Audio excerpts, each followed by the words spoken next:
Welcome back to another episode of Unrated Podcast. You have myself, Grant. I'm also Elijah. What we're going to do today is go ahead and talk about NBA Summer League, dig into what we've seen so far just from the Detroit Pistons, what their team has been looking like.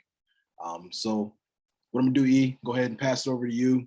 What were your thoughts so far on what you saw just from the Pistons Summer League in these first couple games? Yeah, no, I'm ecstatic. The simplest way to put it, I'm ecstatic. I love what we have on the court. It just looks like good product of basketball. And that's considering that our three best players aren't even out there. So I just think it's just good, solid basketball. We have a good roster, a good core of players that we've been drafting over the last few years. Good players that still deserve an opportunity, aren't even getting much playing time. Players like Killian Hayes. So that just shows how in depth we are as far as talent throughout the team. So I really am just ecstatic. That's the simplest way for me to put it. And that game too there, I think we scored 39 points in the first quarter. I remember some 39-point halves. Obviously this isn't a real game, but I remember 39-point halves with the Pistons. So it's just it's good to kind of see it semi come around full circle. I'm excited. Yeah, no, it is, and I know they always try to say, like, don't take Summer League too seriously, but I think in our situation, with our team is as young as it is, and, like, majority of our roster is playing, on this Summer League roster, like, our actual, Pistons roster, regular season roster. Yeah, mirrors a lot. Yeah, so, I think this is something, like, for us to definitely be able to, like, hang our hat on. It was a great feeling just, getting up Friday morning and just seeing that Ivey drop, I think it was 23-6-6 or 26-6, something like 26 that. 26, yep. 26-6. Because sometimes you look at some of these other top picks. Chet did his thing, Paolo did his thing. But then I feel like, here and there, there's a little bit of drop off a second game, or, they just, maybe was turn over the ball a little bit. Obviously doing what rookies would do in the summer league, but I just felt like Jaden just was in total control from the jump. Real active on defense. Just doing it. I didn't know he was as good a passer as he is. So that's just another thing to just kind of look forward to, because you got K just really being the floor general, actually running the point, and you can have Ivey playing alongside of him, driving to the cut, dishing, throwing lobs, and then also being a threat to finish at the rim. So it was pretty cool just being able to see that. I was pretty disappointed though when he was, he had probably one of the most electric first quarters you ever seen in the summer league in that second game, and then he got his ankle rolled up on. Yeah. So that kind of took the wind out of the sails. Obviously they still got the win, which is great, but it was definitely a different game, because I think he was on the verge of dropping 30 to 35. I think he was going to definitely make that happen. So hard, it's not too bad. And the worst part about it is that we're probably not going to really be seeing him the rest of the league. No, he'll be shut down. As rightfully so, kind of too. I think he's shown everything you want to see from him. It looks like he is playing at 1.5 speed, and everybody else is playing at 1. It just, he is that much faster, that much more explosive. He's just, you've seen it quick, right off rip. First play, alley-oop.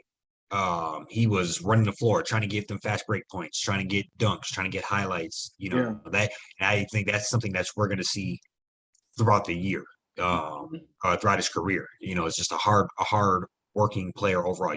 Often when you hear people say, "Oh, he had a motor," that's kind of an excuse for him. He might not be that great, but very rare do you see a player that is that great and has a motor.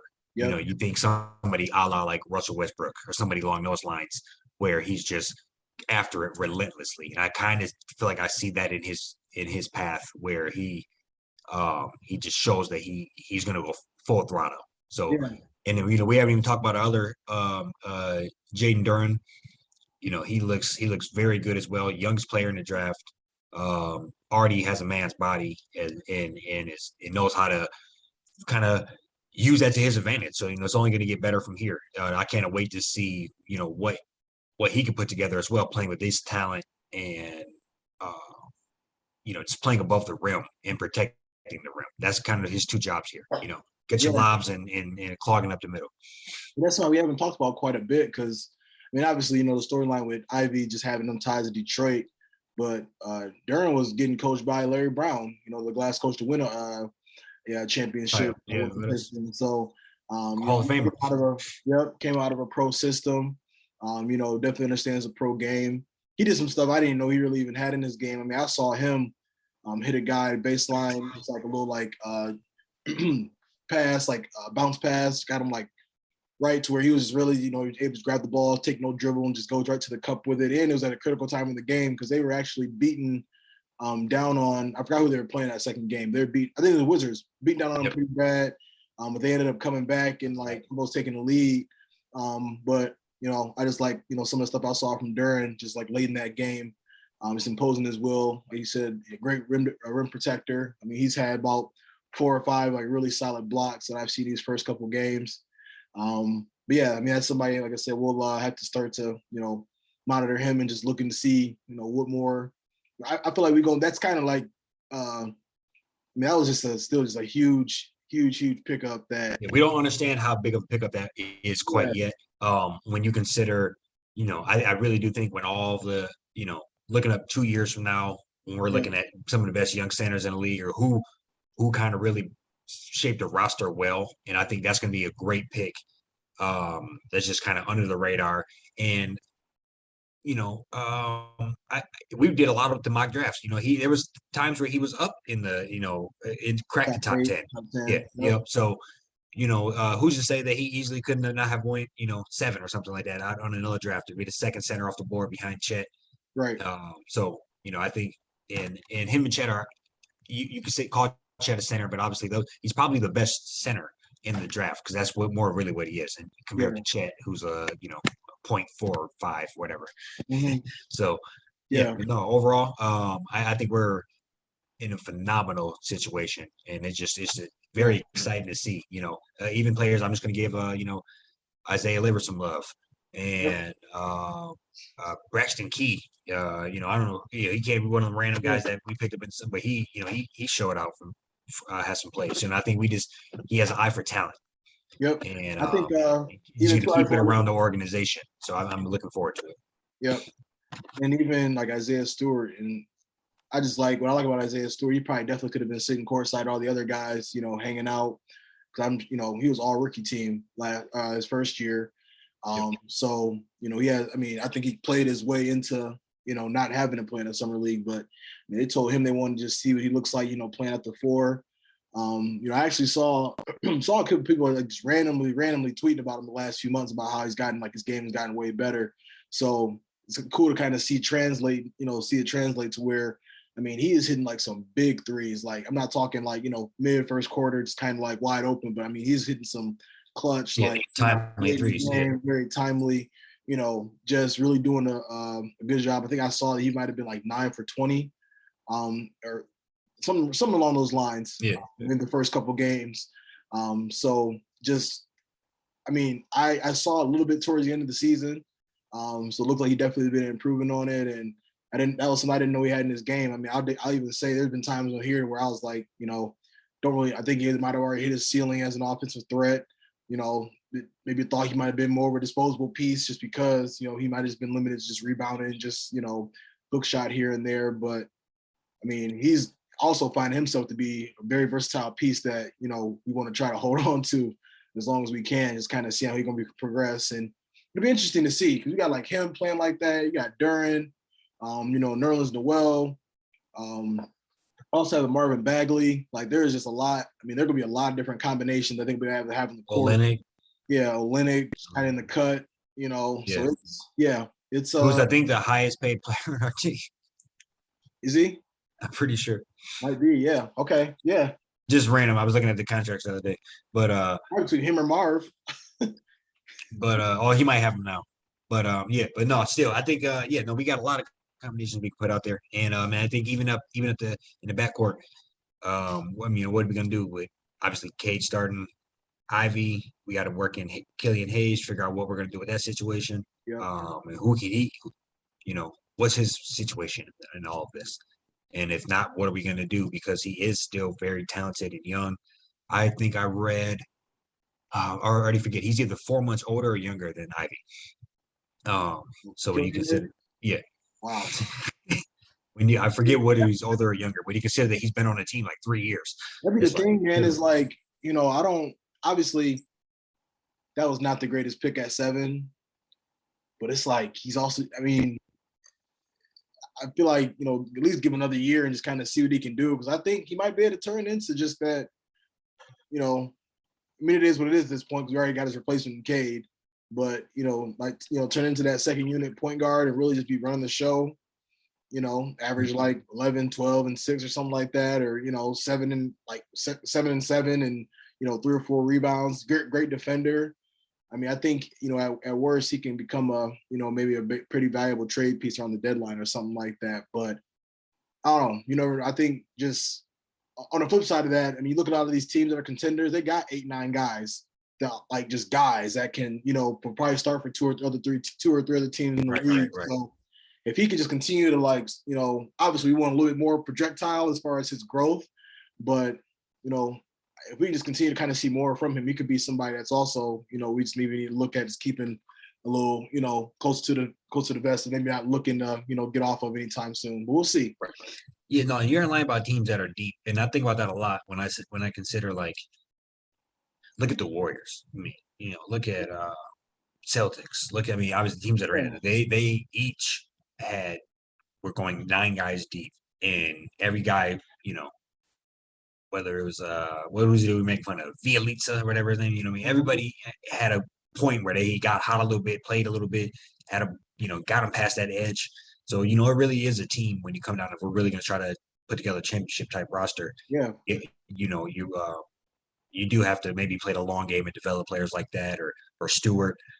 You do have to take a risk and develop some type of player. Maybe not both of them, but one or the other you have to pick and say, okay, let's see if we really give this guy 2-3 seasons, what he could do. Maybe 2, or maybe 5 whole years at that point. Once again, too, like to his defense, I mean, didn't get summer league. He only played like 20 games for his rookie year. Mm-hmm. So like his development is just like, he's pretty behind, but like he's behind because of things he really can't control. Right. So probably got drafted too early. Like, he was mad young. There's lots of stuff. It's not his fault, but it is a lot that kind of went into play. Yeah. And then even too, like when it comes to like unfortunate part of the game, guys get hurt. You know what I'm saying? Like, we don't want to lose anybody, but like you said, it's another thing about being deep. You need a guy that can you can just plug in and play. I mean, you saw a lot of times in the playoffs, guys are missing time, and they had guys come off the bench coming in and starting. And the teams really wasn't skipping a beat. So that's, be able to play at that level. We definitely I say we can afford to, maybe look a little bit closer at some of these younger guys and just see what we can make out of them. And just go from there with it. So we'll see in due time. Like I said, I'm glad, got Killian out there a little bit in summer league. Isaiah Stewart choosing to be there. It was dope seeing all the guys like sitting front row, like Cade and Sadiq and Marv and a couple of other guys coming and watching the games. Like it, like you said, you've been saying a lot. We got something good. We really got something. We got a lot. We got something kindling. Yeah, we got something. And I think it's just. I really do think it's going to blow, and we'll have a good roster. I was hyping up everybody I talked to about the Pistons. I'm telling them, we're something to believe in. Yeah. I was even looking at season tickets that day. I ain't gonna lie. And but no, I agree. And I just look at we can kind of expand it a little bit here for a hot second, but we've seen 2 games of all the top 3, top 5 picks. Yeah. So I know I'll be honest. I think Ivey looked as explosive, if not more explosive than any of them to me. I think you see just how he's scoring those points, and that can happen in now November, December, next June. That's baskets that's going to happen regardless. It's amazing what speed will do for you, because you can just get that ball and just go and just run past everybody. He's already got the physical tools figured out. I think another thing, his freshman year at Purdue, I think he only shot like 27% from 3. Then he got up to like 33%. He was hitting step backs in these last couple of games. Like you already said it, talk about the work ethic. And we just know, like I said, the pedigree is just there.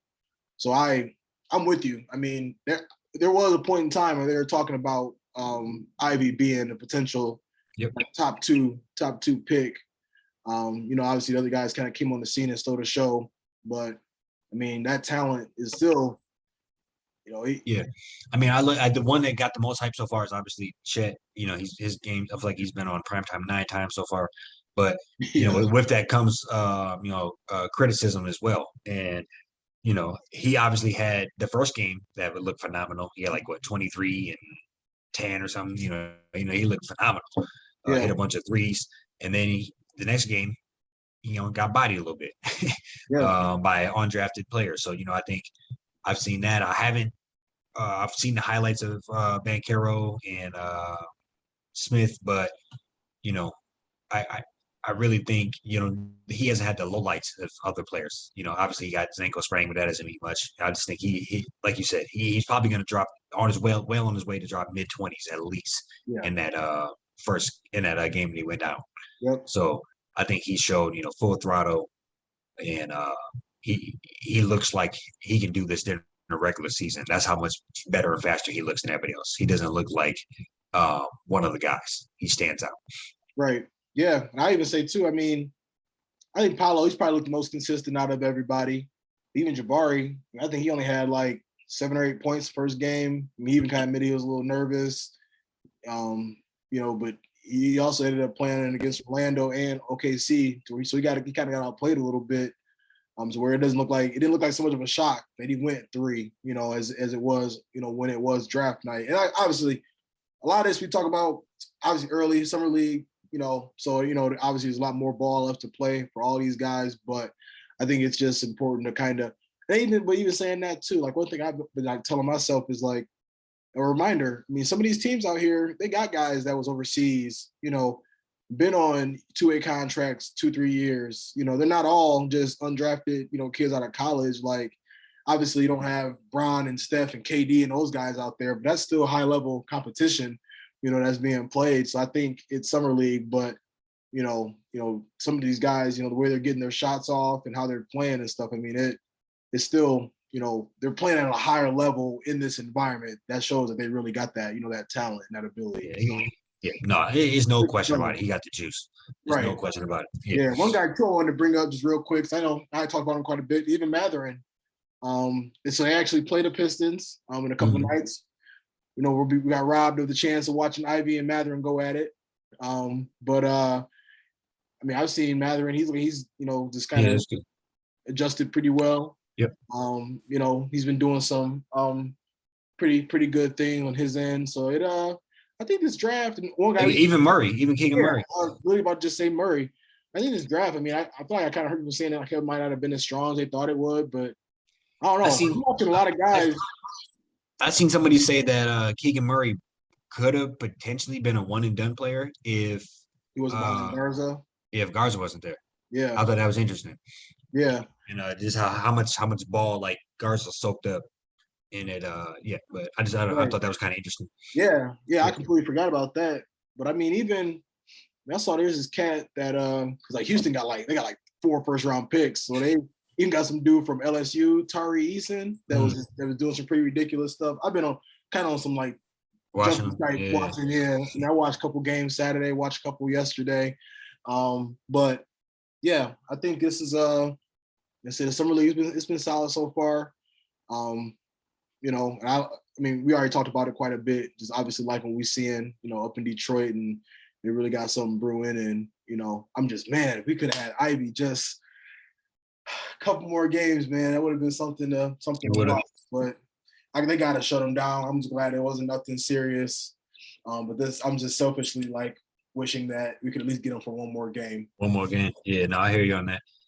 Hey, we'll get them for the season. We'll have them all out there, and it's gonna be something fun to watch. Right. As we're trying to march towards 40 wins, 38. 100%. Yeah. No, you got anything else for people? That's all I got, man. Like I said, just continue to just tune in and watch the other guys. It'll be interesting to see. They're giving out rings now for the summer league, so it might be a little added motivation for some players to little summer league bling in the mix. So I like that. Something to just kind of look forward to. When your team is this young, I feel like you got to hang your hat on every every victory. I mean, this ball is important. So yeah. No, we got to start the winning culture somewhere. So I agree. Right. Yeah, Absolutely. no, for sure. Yeah. Yeah. We'll be tuning in later on this week to just start with a little bit more summer league, and then football will be around the corner. So we'll start tuning in on that too. Yes, sir. Peace.